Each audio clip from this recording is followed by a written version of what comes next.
Hi and welcome to Sparkle Tart. Hello gorgeous people, I'm back today with a project for Lulu art in a make you smile style. What's that? Well, I promise, this journal page will make you smile. So, what are the necessary ingredients for a make you smile style page? You have to start with some gorgeous art supplies. And today I'm going to be using paints from Dina Wakley and Jane Davenport and some gorgeous 7 Dots Studio as my background paper.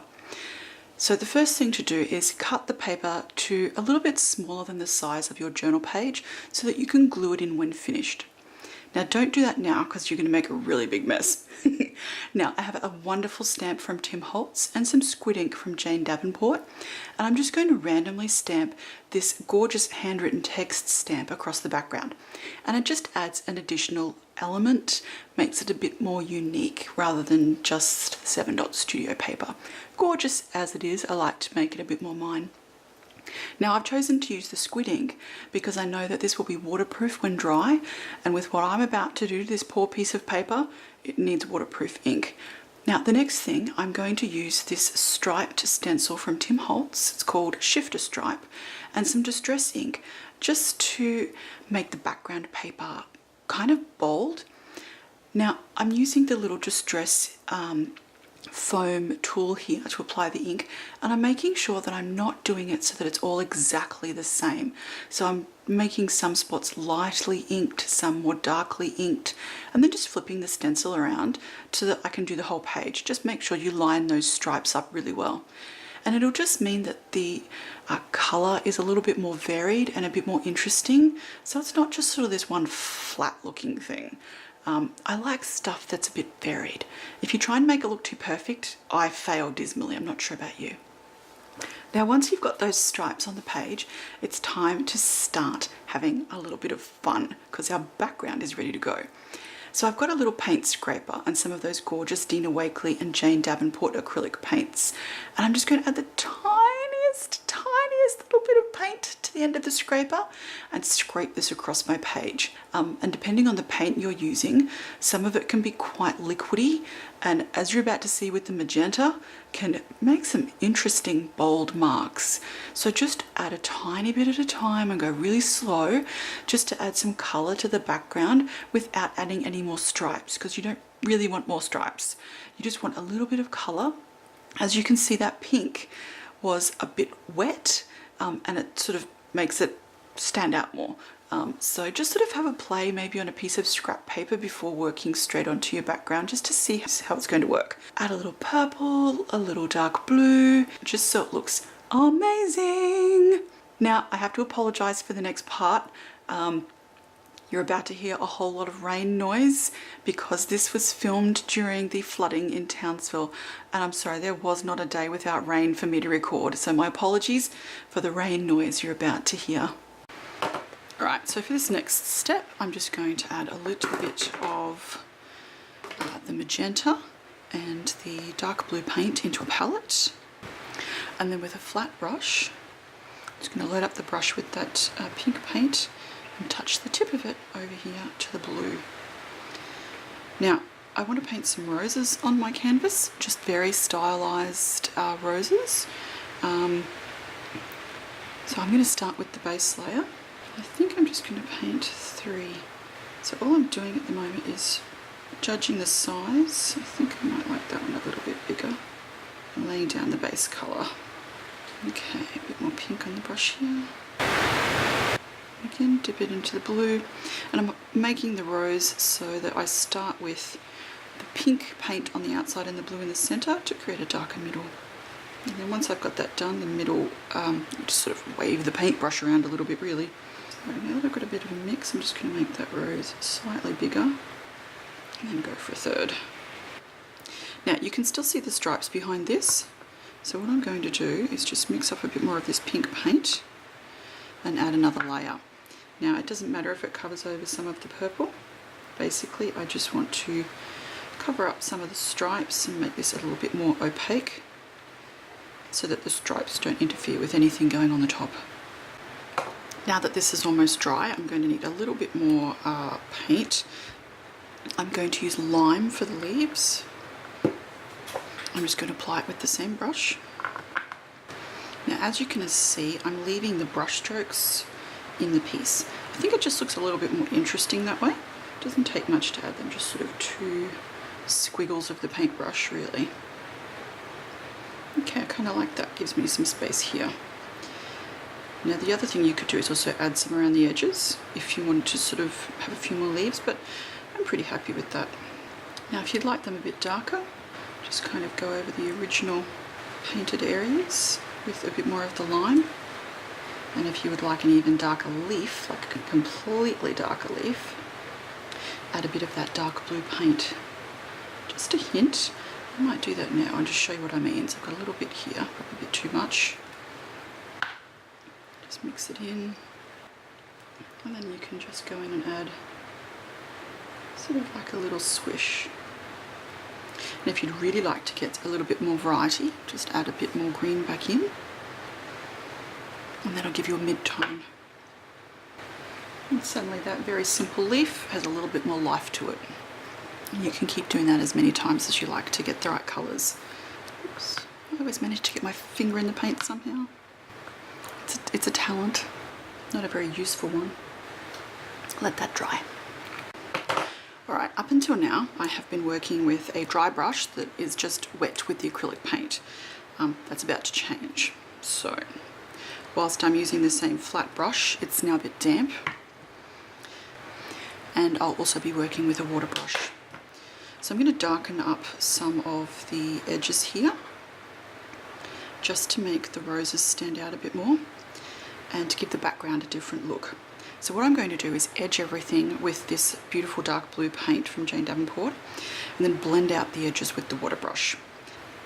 Now if the area is particularly small, I'll just go in with the water brush and add a very light glaze of colour. Now because we have several different substrates between the paint and the paper, you'll get several different looks. So some of it will be quite sheer, some of it will be quite dark. It's really interesting. Now you can also use this to your advantage and just add a few swipes of that colour into the leaves. Now if the paint is a little too thick, just add a drip from the water brush into it to thin it slightly, but not too much. It's also best to work in small sections so that you don't end up with any that has dried that you can't move. Add a little colour off the water brush and blend it into the background so it doesn't look quite so out of place. Now you might need to do a couple of layers of that to get the right look. See how you go. Now I'm just picking up some of the paint on my work surface here just to help darken a few areas. Gives me a little bit more control over how much I add in some of these delicate areas. Alright, so I'm just going to work with the water brush at the moment just to finish this off. And I've got paint everywhere. Add a few slightly darker areas. But I'd like to keep this area sort of a bit more free from colour. Add a little bit more dark contrast wherever you think it needs it. Okay, so I'm just going to add some of this blue around the edges, just so it doesn't look out of place. Alright, and then what I'm going to do is squeeze my water brush so that it's nice and watery, and add some splats over that distress ink. And that will mean that I don't have perfect stripes anymore. I'll have a little bit of variation. Now I'm just using the dirty blue water from my palette, because if I do get any colour, it also won't look out of place. Alright, grab a clean paper towel and blot that. That's just made that background slightly more scruffy. Okay, time to move on to the finishing touches. So now I've got some white acrylic paint and some more of the magenta from Dina Wakley. I'm just going to load up my brush. Now you'll notice I've got pink but not going all the way. It's because I'm going to put white on the other side there, and then I'm just going to muddy the colour slightly Now that your brush is loaded with both the pink and the white, it's time to add 3 small lines for the center of the flower. They sort of wrap around each other, just like this. And once you've got those started, it makes the rest of the flower much easier, and leaving a bit of room in the middle for something else. So I've got 3 little lines here, and then all I'm going to do is go around the outside. So anywhere where there's a join, or a gap I should say, sort of here, I'm going to go from one spot to another and put a petal. There's another gap just here, so another petal, and you can make these as tight or as loose as you like. Another gap here, another petal. Now if you start to run out of paint, just dip it back in, give it a wiggle, and keep going. Now if you've got a space where if you've got an area where there's a big space like here, use it to add 2. So you could go here, and then here, here, and here. Now, for the purposes of this, it doesn't really matter if they're perfect or not, just that we've got them on here. Now you'll find that dragging your brush in different directions gives a different look. So if you drag it pink side first, you'll get more white. If you drag it white side first, you'll get more pink. So just vary how you do it, and just continue out until you get to the edge of your flower. Now if you'd like to darken any of the areas, you can absolutely do that. Just go back over them. And alternately, if you'd like any of them lighter, you can do that too. So as you can see, this is a very stylized flower, and I'm just going to continue to do the other 2 in the same way. And just adding a few extra strokes to those flowers really makes them bold and gorgeous. We're not quite done just yet. Now, if any of those areas aren't quite pale enough as it starts to dry, just dip the brush in some more of the white paint and just add a little bit of white back in. Don't take away all the colour variation, you're just trying to accent it. At this point, I'm swapping to a slightly smaller flat brush, and I'm going to be using some of the starry colours from Gansai Tambi. And I'm going to activate, I think, probably this beautiful gold here, which is the starry yellow. So just add a little water. Alright, so while my Gansai Tambi paint is softening, I've got 2 of the Jane Davenport mermaid markers, and they're 2 of the metallic markers. Now I've given it a gentle shake so that the shimmer is more evenly distributed, and I'm just going to add a few swipes here and there so that my beautiful roses have a little shimmer. Big swipes, little swipes, doesn't matter. The colour will almost fade into the background, but the shimmer will remain. Now the other one I have is this beautiful silvery white. And I'm just going to flick some of this across the background. Now you're not going to see a lot of that as it's dry, as like the pink, it sort of will fade into the background a little bit, but that's okay. I'm just after the shimmer to break things up a little. This has begun to soften. You can leave it for as long as you like, depending on how watery you'd like this. These can go beautiful and syrupy. For me, this should be just fine. And if not, you just leave it a little bit longer for the water to soak into more of the paint. Okay, now I'm going to add a few little splatters to the background here. Again, just to help break things up. And these of course will be more prominent on the darker areas. Okay, so now that I've got the background splattered, I'm just going to very carefully add a few swipes of gold to my design. Now these you will see, so add sparingly, and then hold up and look from different angles and just make sure that there's sort of no areas completely devoid of shimmer, like over here, or just here, or here. And holding it up means that you get a sort of a better view of how it will look. And I think a finishing touch just there. And you get that beautiful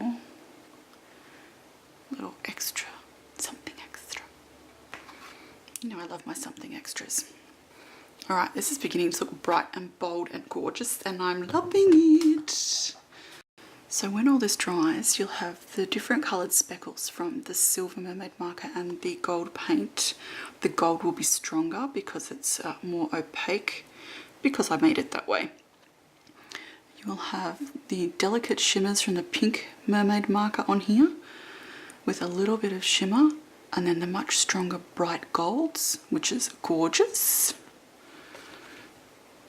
And I just need a word here, I think. And I'm almost finished. Alright, so I've decided to add a sticker to the top corner, and it's just come from this little set here. But when you look at it on the background, you can't really see it. It doesn't stand out enough. So I'm going to recolor it. So I've added it to my craft sheet here. I'm just going to cover it with white paint or gesso, because otherwise the background, the gold background, will show through.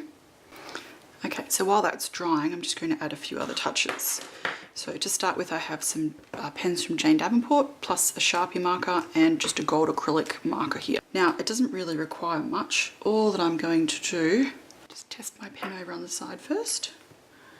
Make sure I'm not about to ruin anything.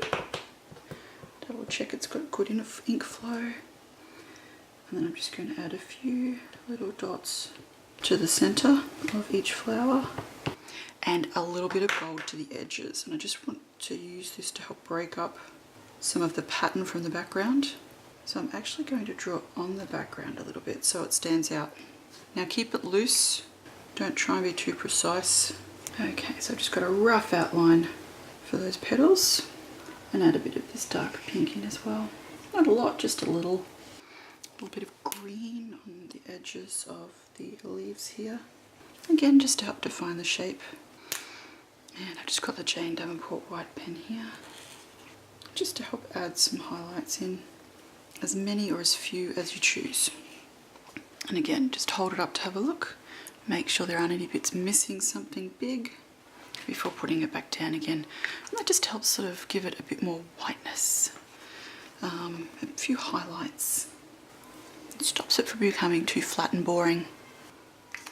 And lucky last, almost lucky last, apart from the word, I'm just going to use the Sharpie marker to add a few tiny little spots towards the middle as well. And then I'm just going to add a few little touches, very, very light ones. A couple of broken lines to help accentuate the edges. Just move the leaves around. Alright, the white has dried enough so that I think I can add this very carefully. Okay, so that is nice and white against the background here, but that's not the final bit.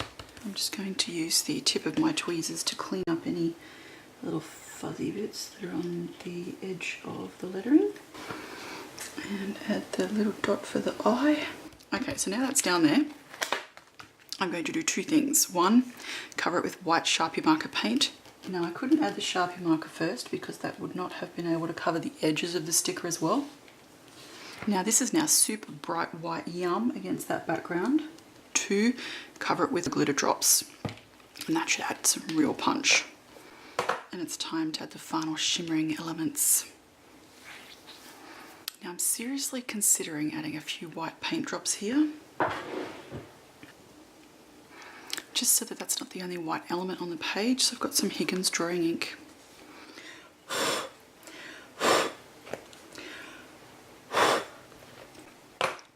While the white paint is drying, time to add the crystal drops. All that's now left to do is leave this to dry and then glue this onto the page in your art journal, and it's going to look amazing. I hope you really loved this Make You Smile style journal page. It's all lots of little techniques that aren't very complicated by themselves, but put them together and you can make a really bold and exciting page. Now I have loved the colour on this, the pop of the green leaves, the pink flowers, and of course, you know, my heart belongs to the sparkly metallics that I've added at the end. But I think that what really makes it pop is the little bits of white that I've added both to the flower and to the background, just to sort of break up those darker, more bold colours a little and give a bit of relief. So I hope you want to try something like this for yourself, and you know, I'll be back with more soon. Bye.